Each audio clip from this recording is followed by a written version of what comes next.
In this video, we're going to look at the queue data structure. And again, I probably shouldn't use the term data structure since we're not going to be looking at any particular underlying implementation.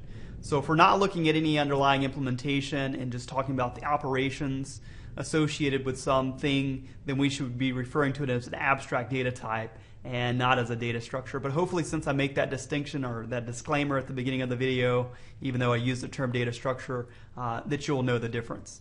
So what's this queue all about? The queue is just what we call a FIFO data structure, and FIFO stands for first in, first out. So it just simply means that the first item that we add in to our queue is the first item that we would remove from our queue. And this is exactly opposite of what we had with the stack, which was a LIFO data structure. So it said that the last item that we added in was the first item that we removed from the stack. So the queue should be a very familiar structure to us. So it kind of models this idea of waiting in line. So if you've ever waited in line for something, then you really have a good idea conceptually of what a queue is all about. What we're going to talk about in this video is just simply the terminology associated with this queue abstract data type or queue data structure. So we'll say that maybe we're at an amusement park and we have a roller coaster ride.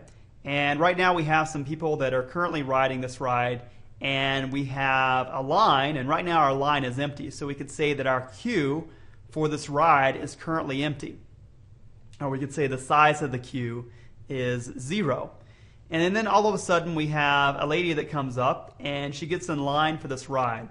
We would say that this lady is now in-queued, or she has been pushed onto the queue. And I know pushing is not really a polite term when you talk about lines, but in terms of the data structure or the abstract data type, we would talk about the item being pushed onto the queue or in-queued. I kind of prefer the term in-queue because it kind of separates us from the idea of the stack, and we use the term push for stack. But push is often used as well for the queue data structure.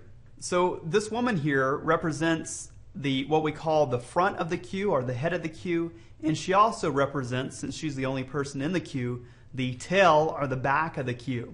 So our queue now is of size 1, and this lady represents the front of the queue and also the back of the queue.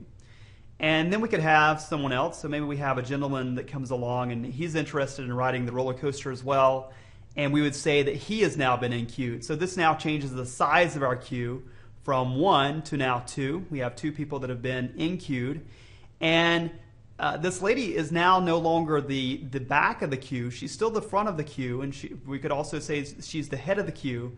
But this gentleman here is now the tail of the queue or the back of the queue.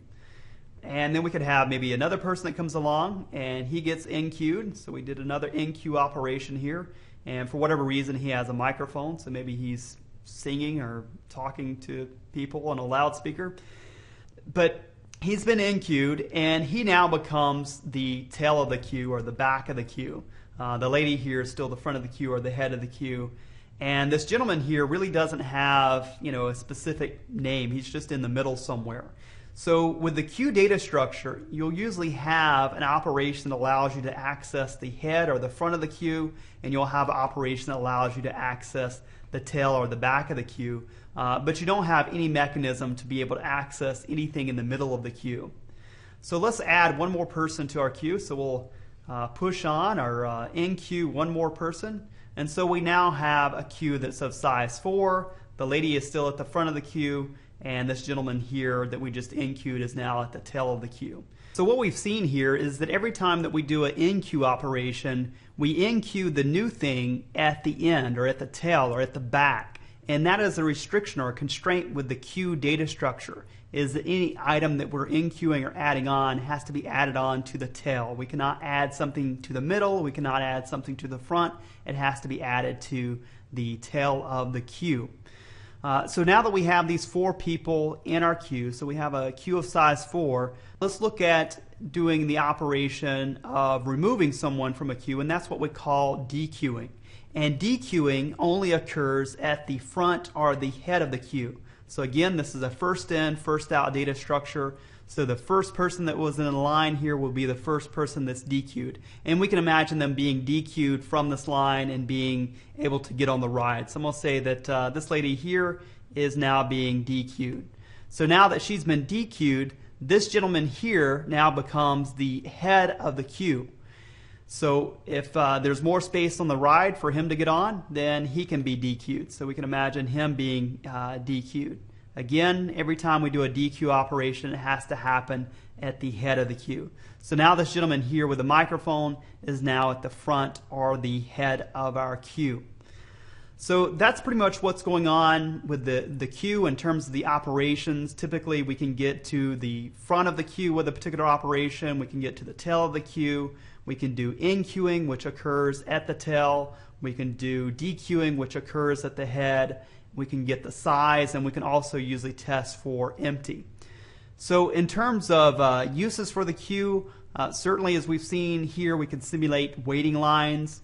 Typically you'll also find a lot of queue data structures within computer systems for buffering input and output type operations. So you can think about maybe a print queue. So if you have a network printer where you have multiple computers tied into that particular network printer, you may have lots of job submissions and they want to print those jobs out in maybe a first come first served basis or a first in first out basis. So those jobs would be queued up inside a memory buffer within that particular printer. And the same idea goes with keyboard strokes. So as we type on the keyboard, then there's a buffer there for that input to keep track of the keys that we pressed in the order that we pressed them. So we want to make sure that whenever these characters show up on the screen, they show up in the same order that we typed them out on the keyboard. So they would be inputted into a buffer, a FIFO buffer, a first in, first out buffer. And the same thing can be thought of with frames in a video as well. So that pretty much covers everything that I wanted to talk about for this queue data structure, at least from a conceptual standpoint. So hopefully you understand that the basic operations of in-queue, DQ, the front of the queue, the back of the queue, or the tail of the queue, and the head of the queue, and you have some sense of how the queue is used. So that's it for this video.